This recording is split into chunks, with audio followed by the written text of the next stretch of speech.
Il est l'heure, fini l'heure de danser. Danse, t'inquiète pas, tu vas danser. Balance, toi mais tu vas te faire balancer. Défonce, toi mais tu vas te faire défoncer. Bonsoir à tous, bienvenue dans l'après-match. Les Diables Rouges de Briançon recevaient ce soir les Brûleurs de Loup de Grenoble, une équipe qu'ils avaient battue il y a une semaine sur la glace de Pôle Sud.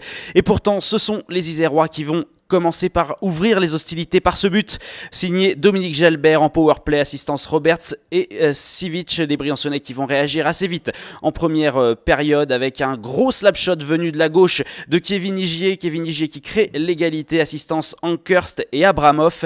Et puis avant la fin de ce tiers numéro 1, les hommes de Richard Martel vont reprendre l'avantage, toujours sur une situation de jeu de puissance, sur ce superbe lancé en haut des oreilles de Mitya Sivic, assistance Jalbert et Petit. Retour au tiers numéro 2 et cette fois ce sont les Briançonnais qui vont trouver le chemin défiler le plus vite dans ce numéro 2 avec Yaka Ankerst, assistance McDonald, situation de supériorité numérique également. Les jeux de puissance auront eu beaucoup d'importance ce soir.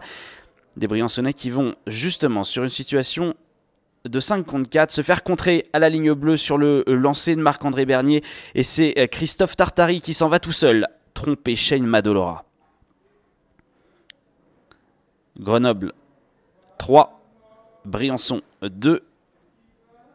On est dans le troisième tiers et à peine 50 secondes après le début de cette troisième période, Yorick Trey, bien placé devant le slot, va dévier le lancer de Félix Petit, assistance Sivic. Ça fait 4-2 pour les hommes de Richard Martel. Les Isérois pensent alors qu'ils ont fait le plus dur. Et là-dessus, c'est Cédric Didio Balsamo qui vient trouver la faille dans la défensive et tromper Michal Zachkowski, des Briançonnais qui vont se lancer à l'assaut de la cage iséroise dans ce troisième tiers et qui vont créer l'égalité grâce à ce monstre slapshot de Kevin Igier en pleine lucarne gauche de Zachkowski. 4 buts partout. Il reste 7 minutes à jouer. Les prolongations ne vont rien donner. Et c'est une séance de tir au but qui s'annonce sur la glace René Froger. Yann McDonald qui s'élance pour les Diables Rouges. Et qui concrétise après un superbe mouvement autour du portier grenoblois. Des Grenoblois qui ne vont pas tarder à réagir dans cette séance de fusillade. Et c'est Dominique Jalbert qui vient tromper Shane Madolora. 3 lancés partout, un but de chaque côté. McDonald reprend du service et une fois de plus, il trouve l'ouverture sur Michal Zachkowski. Shane Madolora a donc le palais de match s'il arrête le lancer de Mitya Sivic. Les Briançonnais remportent le deuxième point. Et justement, Sivic qui va s'élancer, qui se présente face à Madolora. Et le crochet de trop, parfaitement lu par Madolora.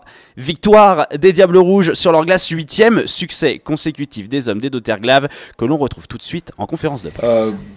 Qu'on n'a jamais abandonné. On a montré beaucoup de caractère encore. On est revenu derrière les 2 buts. Après, c'était pas un super match. On a encore un début de match difficile. Je trouve que les gars dans leur tête n'étaient pas au match. Mais bon, après, on a vu, comme je dis, caractère de dernière période. Puis les gars n'ont jamais abandonné. Sur les unités de puissance, c'est beaucoup là-dessus que les buts ont été marqués ce soir. Il y a encore un peu de travail du côté briançonnais. Ouais, on n'était pas bon.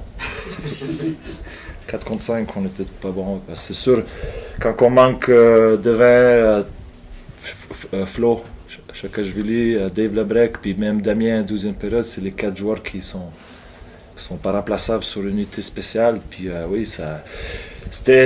on a souffert beaucoup, il faut donner beaucoup de crédit à Grenoble, ils ont une super équipe, avantage numérique.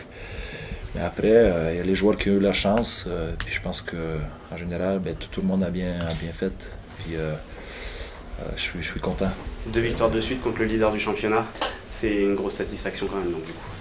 Ouais, c'est sûr, hein, on va prendre les victoires, il n'y a pas de problème. Après, ouais, on a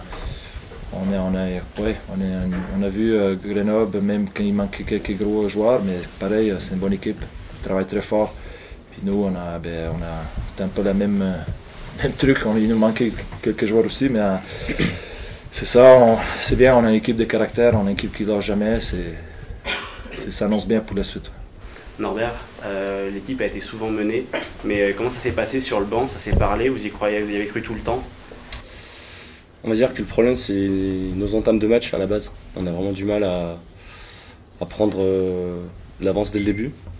Mais on a réussi, comme a dit Edo, on a une équipe qui a du caractère cette année et on est soudés et puis on arrive à faire ce qu'il faut pour revenir. Maintenant, c'est sûr qu'il va falloir travailler sur les entames de match parce qu'on peut se faire prendre à notre propre jeu, on va dire. Je vais dire qu'avec les difficultés qu'on a eues au début de saison, on ne peut pas s'y habituer encore. Mais c'est sûr que ça fait vraiment du bien au moral et puis nous on est preneurs. Les victoires, ça fait toujours du bien et on est très content que ça aille bien pour nous en ce moment, quoi. Dernière question, Edo Terglav. Le choix des tireurs a été judicieux? On voit le match, comment ça se déroule. Après, en entraînement, on fait souvent l'exercice à la fin. Puis, ouais, je sais qu'Yann est très bon à l'entraînement pour faire ça. Puis, ouais, écoute, après, Shane était très bon dans la cage. C'est quelqu'un qui fait ça bien aussi. Puis, ouais, après, c'est une loterie. Hein, ça peut aller de l'autre côté aussi. Mais bon, on était content que ça allait sous note.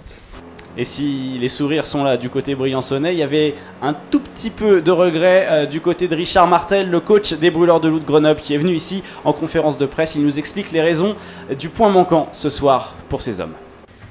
On dominait 4-2, on menait 4-2, alors on n'avait aucune raison de laisser Briançon revenir dans le match. On a fait sur les 2 derniers buts, il y a eu des erreurs de la part de nos joueurs. À partir de là aussi, on n'a pas eu vraiment de gros arrêts aussi de la part de notre gardien de but. Surtout que c'est un match sur la route. Habituellement, les arrêts clés sont importants, surtout à 4-2, pour réparer les erreurs souvent des joueurs. C'est malheureux parce que les joueurs ont quand même très bien travaillé. Il nous manquait des bons éléments. Puis les joueurs, ils voulaient prouver quand même, en leur donnant plus de temps de glace, vu qu'il nous manquait des bons joueurs. Alors, ils ont voulu prouver qu'ils étaient capables de jouer en équipe, puis ils l'ont bien fait. On ne peut pas blâmer les joueurs sur le vouloir, sur l'intensité. Qu'est-ce qui est un petit peu plus malheureux, c'est des erreurs qu'on aurait pu éviter, là. C'est un jeu de...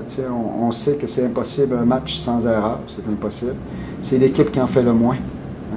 On ne peut pas on peut pas être parfait. Alors, on en a fait probablement 2 de trop.